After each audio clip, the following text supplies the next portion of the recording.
Question है, a bus decreases its speed from 80 kilometre per hour to 60 kilometre per hour. ठीक है, एक बस है जिसकी स्पीड जो है वो 80 किलोमीटर पर आवर थी और उससे घटकर हो गई 60 kilometre per our in 5 second, 5 second के अंदर। Find the acceleration of the bus. तो बस का एक्सेलरेशन कितना है, मतलब जब उसको स्लो किया गया तो उस समय क्या उसका रिटार्डेशन हुआ, क्या उसका नेगेटिव एक्सेलरेशन होगा। क्योंकि यहाँ पर देखो जो एक्सेलरेशन होगा बस का वो क्या है, अपोजिट डायरेक्शन में होगा, तभी तो आपका स्पीड कम हो रही है। तो इस केस में हमारा एक्सेलरेशन नेगेटिव हो जाता है। ठीक है, तो हमें गिवन क्वांटिटीज़ क्या हैं, गिवन में आपके पास है u। अब देखो उसकी स्पीड पहले क्या थी 80 किलोमीटर, तो हमारा इनिशियल वेलोसिटी u जो है वो 80 किलोमीटर पर आवर है। और जो v है हमारा वो कितना है आपका 60 किलोमीटर पर आवर है। ठीक है, अब टाइम दिया हुआ है हमारे पास इन 5 सेकेंड, टाइम है आपका 5 सेकेंड। आपको निकालना है एक्सेलरेशन a निकालना है आपको। ठीक है, हमें u और v जो दिया है किलोमीटर पर आवर में, टाइम सेकेंड में दिया है, तो हमें क्या करना है u को और v को दोनों को मीटर पर सेकेंड में कन्वर्ट करना है। तो हमें पता है जो u है हमारा 80 किलोमीटर पर आवर है, हमने इसको मीटर पर सेकेंड में कन्वर्ट करा तो हमारा हो गया 80।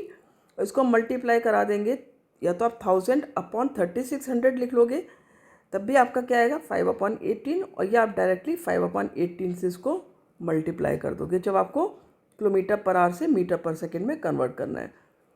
तो यहाँ पर हम कर सकते हैं 3 6 18, 3 से ना करके आप करो यहाँ पर 2 से, 2 9 18 और 2 4 और 0, ये आपका आ गया 5 4 20, 200 अपॉन 9।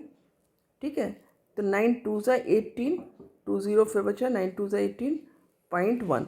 तो यानी कि u जो आपके पास आ गई वैल्यू वो आ गई 22.1 मीटर पर सेकेंड। ठीक है, और अब इसी तरह से b कर लेते हैं हम, 60 मल्टीप्लाई 5/18, 2 9 2 30 35 150 अपॉन 9, ये हो जाएगा आपका 9 1 9, फिर बच गया आपके पास 6 0, तो 9 6 54, और पॉइंट कितना बचा था यहाँ पर 54, यानी कि फिर 6 बचा है, 6 से फिर से 6 आ जाएगा, राइट। तो हम v की वैल्यू लिख लेते हैं यहाँ पर, v हमारे पास दिया है 66.6 मीटर पर सेकेंड। अब हमें फार्मूला कौन सा लगाना है, हमें a चाहिए, यानी कि एक्सेलरेशन हो गया आपका change in velocity v minus you upon T. ठीक है, यदि आपको डायरेक्ट याद नहीं आ रहा तो आप यूनिफॉर्म जो आपका मोशन का फर्स्ट इक्वेशन है वो भी लगा सकते हो, v is equal to u plus a t. तो a आपका फिर से वही आ जाना है v minus you upon T, जो मैंने यहाँ पर डायरेक्ट लिखा है। ठीक है, तो v की वैल्यू हो गई आपकी 16.6 माइनस 22.1 अपॉन टाइम हमारे पास 5। तो यहाँ पर हम इसको कैलकुलेट कर लेते हैं। 22.1 में से आपको 16.6 को माइनस करना है, तो 11 में से 6 गया 5, 11 में से 6 गया 5, यानी कि आपका आ गया 5.5। तो ए हो गया आपका 5.5, लेकिन ये किस में है, माइनस में, क्योंकि माइनस का अमाउंट आपका बड़ा है, और ये हो गया आपका 5। तो यहाँ पर क्या आ गया हमारा -5.5 अपॉन 5 आ गया है, इसको हम लिख सकते हैं -1.1। ठीक है, 5 1 5 और 5 1 5, तो यानी कि ए की वैल्यू आ गई आपकी -1.1 मीटर पर सेकेंड स्क्वायर। ये हमारा एक्सेलरेशन आ जाता है।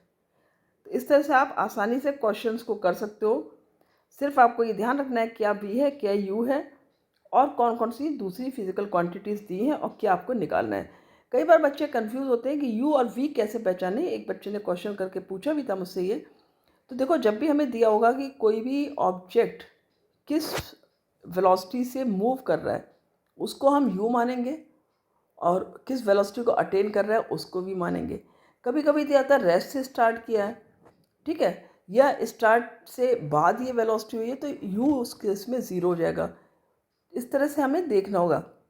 सबसे बड़ी बात है, आप जितना ज़्यादा प्रैक्टिस करोगे आपके लिए ये चीज़ समझना उतना आसान हो जाता है। ठीक है, मिलते हैं नेक्स्ट वीडियो में। Thank you.